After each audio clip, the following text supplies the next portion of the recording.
बिस्मिल्लाहिर्रहमानिर्रहीम। Welcome students to another video lecture.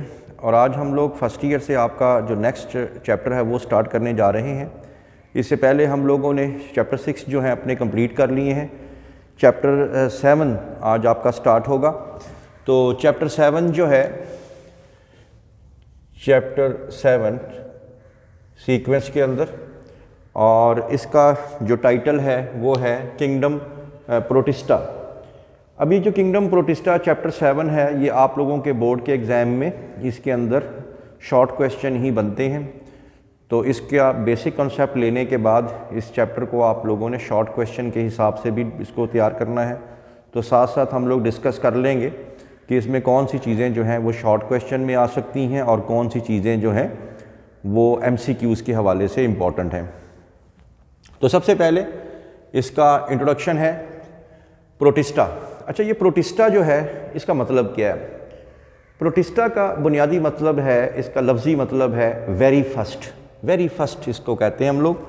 Very first इसको इसलिए कहते हैं क्योंकि ये पहला आपका किंगडम है, ऐसा है जो कि यूकैरियोट्स पे कॉन्स्टिट्यूट है। यानी ये पहला, इससे पिछला जो था वो किंगडम मोनरा था, वो प्रोकैरियोट्स थे। यहाँ से आपका पहला किंगडम स्टार्ट होगा यूकैरियोट्स का। तो वेरी फर्स्ट हमने इसको बोल दिया। Reason of creation of kingdom protista, क्या है इसको हमने किंगडम बनाया ही क्यों, इसकी वजह क्या थी? सबसे पहली बात, this kingdom consist of organisms having, यानी इस किंगडम के अंदर ऐसे ऑर्गेनिजम्स हैं, ऐसे जानदार हैं जिनके अंदर क्या है, डाइवर्स बॉडी फॉर्म्स। डाइवर्स का मतलब है मल्टीपल, डाइवर्स का मतलब है तरह तरह की वैरायटी होना। देखें, आमतौर पे किंगडम हम कैसे बनाते हैं? इसमें किंगडम हम बनाते हैं अकॉर्डिंग टू सिमिलरिटीज़, जिनमें ज़्यादातर फीचर्स जानदारों के क्या हों, कॉमन हों, एक जैसे हों। अब ये एक ऐसा किंगडम है, इसके अंदर बहुत डाइवर्सिटी मिलेगी आपको, तरह तरह के जानदार मिलेंगे, शक्लें भी चेंज, रिप्रोडक्शन का मेथड भी चेंज, लोकोमोशन चेंज, हर तरीका, यानी कि बहुत सी, यानी कि ये एक ऐसा किंगडम है जो हम कह सकते हैं कि मल्टीपल डायरेक्शंस वाला किंगडम है। इसमें तरह तरह के जानदार मिलेंगे कि हम ये नहीं कह सकते हतमी तौर पे कि इसके अंदर सेक्सुअल प्रोडक्शन इस तरह होगी। हम ये नहीं कह सकते कि ये ऐसे मूव करेंगे, क्योंकि हर एक जानदार दूसरे से डिफरेंट होगा। इसके अंदर टाइप्स ऑफ रिप्रोडक्शन बता दिया मैंने आपको। टाइप्स ऑफ रिप्रोडक्शन इनमें मुख्तलिफ होगी। कोई सेक्शुअल रिप्रोडक्शन कर रहा है, और अगर सेक्शुअल कर रहा है तो कोई फ्यूजन ऑफ गैमीट से कर रहा है, कोई कॉन्जुगेशन के ज़रिए कर रहा है, कोई अगर एसेक्सुअल कर रहा है तो वो कोई बाइनरी फिशन की वजह से कर रहा है, कोई स्पोर्स प्रोड्यूस कर रहा है। तो बड़े मुख्तलिफ तरीके हैं। यानी कि इस पूरे किंगडम में किसी एक चीज़ पे आप फाइनलाइज ये नहीं कह सकते कि ये चीज़ इन सब में कॉमन होगी। हाँ, एक चीज़ यूनिफाइंग फीचर इनमें सब में है, और वो वेरी फर्स्ट, कि ये सारे के सारे क्या होंगे, सारे के सारे यूकैरियोटिक होंगे। बाकी आप इनमें से कोई बात भी एक नहीं निकाल सकते कि इनमें सिर्फ एक यूनिफाइंग फीचर है कि सारे के सारे यूकैरियोट्स हैं। बाकी हर चीज़ इनके अंदर आप देखेंगे डाइवर्सिटी ही डाइवर्सिटी पाई जाएगी। न्यूट्रिशन, खुराक, कोई फोटोसिंथेसिस करेगा, कोई एब्जॉर्प्टिव होगा, कोई डिकम्पोजर होगा, कोई सिम्बियोटिक होगा, म्यूचुअलिस्ट होगा, मुख्तलिफ तरीके। लाइफस्टाइल, कोई अकेले रहेंगे, कुछ कॉलोनी बुला के रहेंगे, कुछ किसी के जिस्म के अंदर पैरासाइट बन के रहेंगे, तो लाइफस्टाइल भी डिफरेंट होंगे। इसी वजह से डिफ़िकल्ट टू करैक्टराइज इस पूरे किंगडम को हम किसी और किंगडम के अंदर इसको एडजस्ट नहीं कर सकते थे, ये क्योंकि सारे ही मल्टी डायमेंशनल हैं इसके अंदर।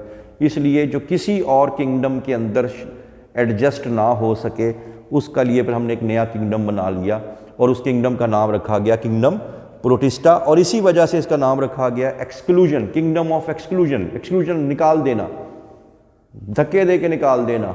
एक होता है इंक्लूजन, दाखिल कर देना। यानी जो प्रोटिस्टा बेचारे गए मोनरा में, वहाँ एडजस्ट नहीं हो सके, ये गए प्लांटी के पास, वहाँ एडजस्ट नहीं हो सके, ये गए एनिमेलिया के पास, उन्होंने इनको नहीं रखा, ये गए प्लांटी के पास, एनिमेलिया के पास, फंजाई के पास, किसी ने नहीं रखा। तो लिहाजा इन्होंने अपना एक मुल्क बना लिया, ठीक है, जो क्योंकि ये बिल्कुल ही अनोखे हैं, उनसे मुख्तलिफ हैं। और वही हम इस चैप्टर में देखेंगे कि क्यों अनोखे हैं, क्यों डिफरेंट है। लिहाजा इस किंगडम को हम कहते हैं किंगडम क्या, प्रोटिस्टा। तो यही बात, scientist find it difficult to classify them in any other kingdom, किसी और में इसको एडजस्ट ही नहीं कर सकते। किंगडम प्रोटिस्टा को अगर आप लोग बैक्टीरिया में एडजस्ट करें, वो प्रोकैरियोट है, न्यूक्लियस नहीं है, इनमें न्यूक्लियस है, ठीक है। इनको एनिमेलिया में एडजस्ट नहीं कर सकते, इनको फंजाई में, और क्यों नहीं कर सकते अभी मैं आपको 1 by 1 ये बताऊंगा, ठीक है। इसके बाद it is a consequence of because the other eukaryotic kingdoms originate from them. अगर आपको चैप्टर 5 जो हमने यहाँ पे दिया था, आपको बताया था, एक और वजह भी है कि ये क्यों मुख्तलिफ हैं। उसकी वजह हमने एक एवोल्यूशनरी एक चार्ट बनाया था कि सबसे पहले दुनिया में कौन बने थे, बैक्टीरिया या किंगडम मोनरा। मोनरा से आगे कौन बने थे, प्रोटिस्टा।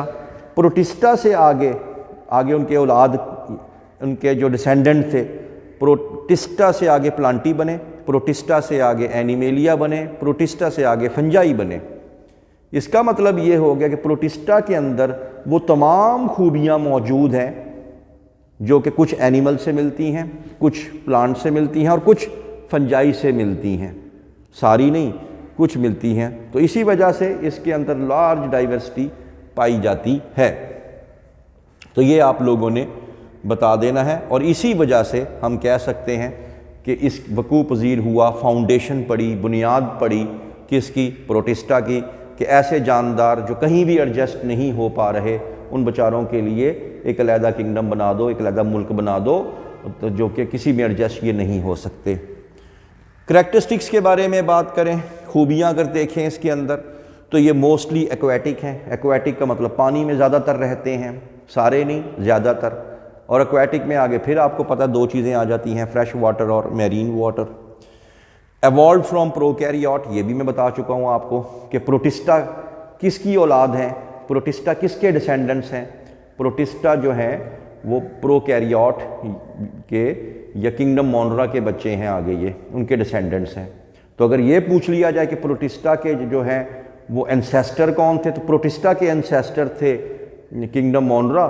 और अगर पूछ लिया जाए किंगडम मोनरा के डिसेंडेंट्स, उनकी अगली नस्ल कौन सी थी, वो प्रोटिस्टा थी। तो ये आपने बताना है। ये यूनिसेलुलर हो सकते हैं, एक सेल पे, कॉलोनियल, इकट्ठे कॉलोनी बना के रह सकते हैं, और मल्टी सेलुलर भी हो सकते हैं, कई सेल्स के हो सकते हैं। सिमिलर टू प्लांट्स, अब फिर आपको यहाँ पे लेके आया रहा है बुक वाला कि प्लांट से भी मिलते हैं और एनिमल से भी मिलते हैं कई बातों में, लेकिन ना तो ये प्रोटिस्टा प्लांट है, ना तो प्रोटिस्टा एनिमल है। क्यों नहीं है, फिर एक और वजह बता दी कि ये एम्ब्रियो और ब्लास्ट्यूला नहीं बनाते। अब एम्ब्रियो क्या होता है, देखें जानवर के अंदर या प्लांट के अंदर एग और स्पर्म मिलते हैं तो बन जाता है जाइगोट, ठीक है। जाइगोट जब डिवाइड होता है, जाइगोट जब डिवाइड होता है तो वो क्या बन जाता है, एम्ब्रियो बन जाता है, ठीक है। इसी तरह इनके अंदर एक और स्टेज भी आती है, ब्लास्ट्यूला स्टेज, एम्ब्रियोलॉजी के अंदर, ठीक है। तो ये जब बनते हैं, ये भी बनते एग और स्पर्म के मिलने से ही हैं, अगर सेक्सुअल रिप्रोडक्शन हो रही हो तो। लेकिन इनके अंदर आप लोगों को कभी भी एम्ब्रियो या ब्लास्ट्यूला बनता हुआ दिखाई नहीं देगा। तो आप लोगों ने ये इसके अंदर बताना है। इसी वजह से ये ना तो प्लांट है ना ये, हाँ ये कह सकते हैं कि ये एनिमल लाइक हैं, ये प्लांट लाइक हैं, लेकिन ये ना तो एनिमल है ना ही प्लांट है, ये अलग ही किंगडम है, किंगडम प्रोटिस्टा।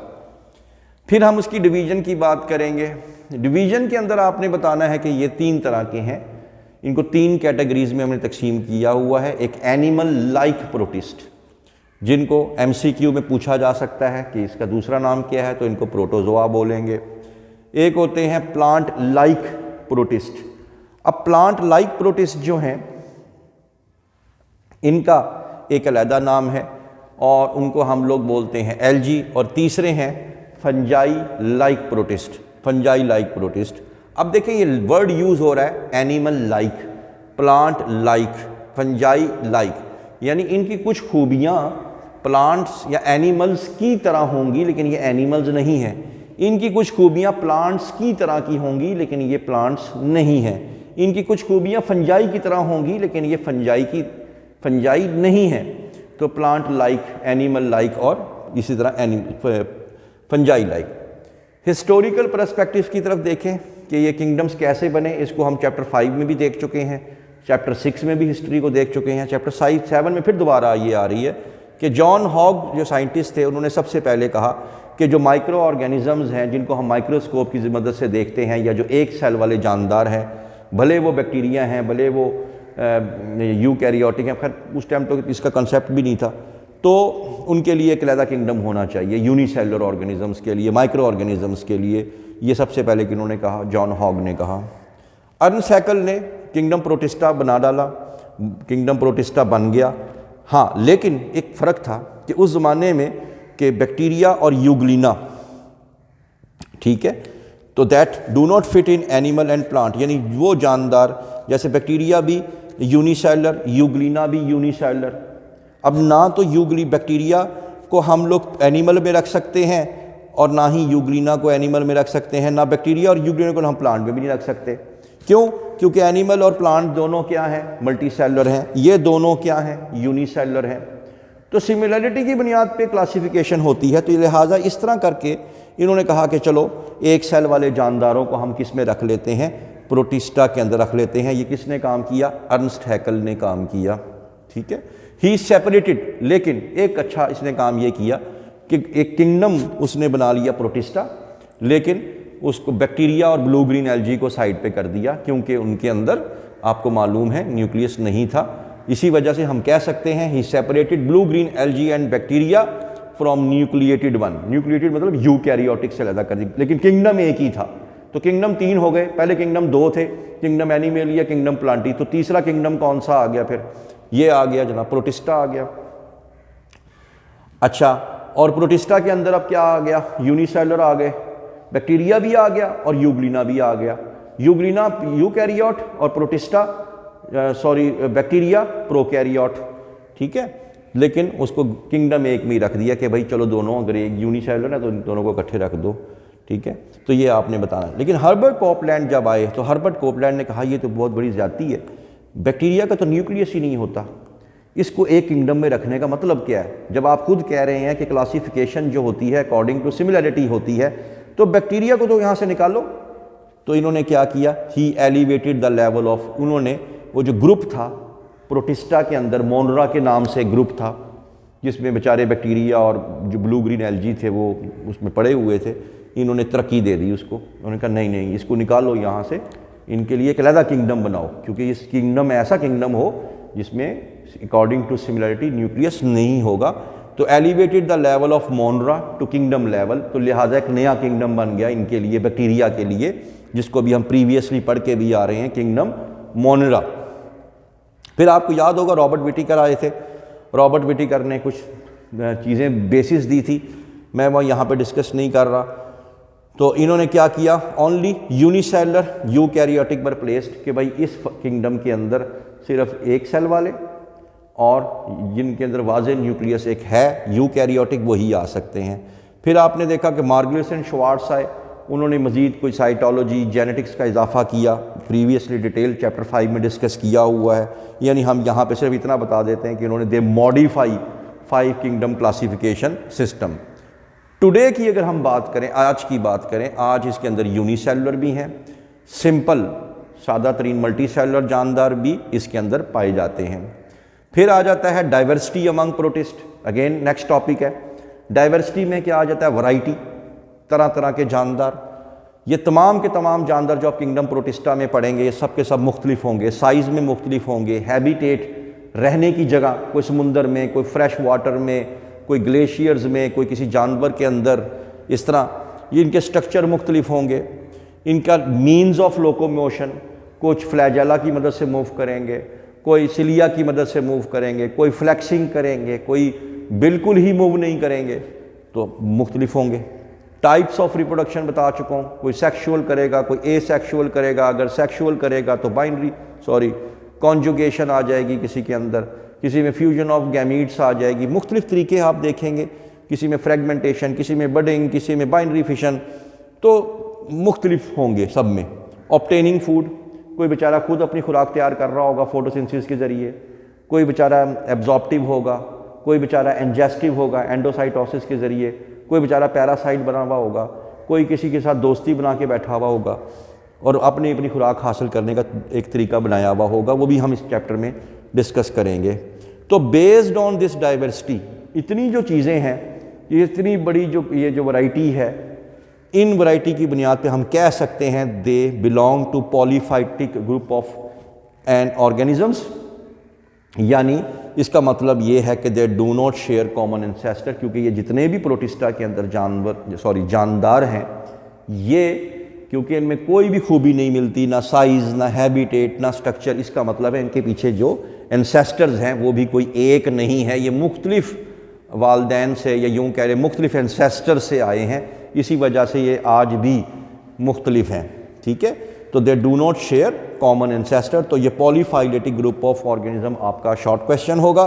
आखिर में जाके मॉर्गलिस एंड श्वार्ट्ज ने इसके अंदर किंगडम प्रोटिस्टा के अंदर कितने फाइलम या फाइला दिए, आपने MCQ में बताना है। तो 27 फाइला जो हैं इसके अंदर मौजूद हैं किंगडम प्रोटिस्टा के अंदर। तो आज आपका टॉपिक यहाँ पे ख़त्म हुआ। किसी किस्म का भी कोई क्वेश्चन हो तो आपने कमेंट सेक्शन में जाके पूछ लेना है। तो इंशाल्लाह ताला फिर मिलेंगे नेक्स्ट लेक्चर के साथ। Thank you very much.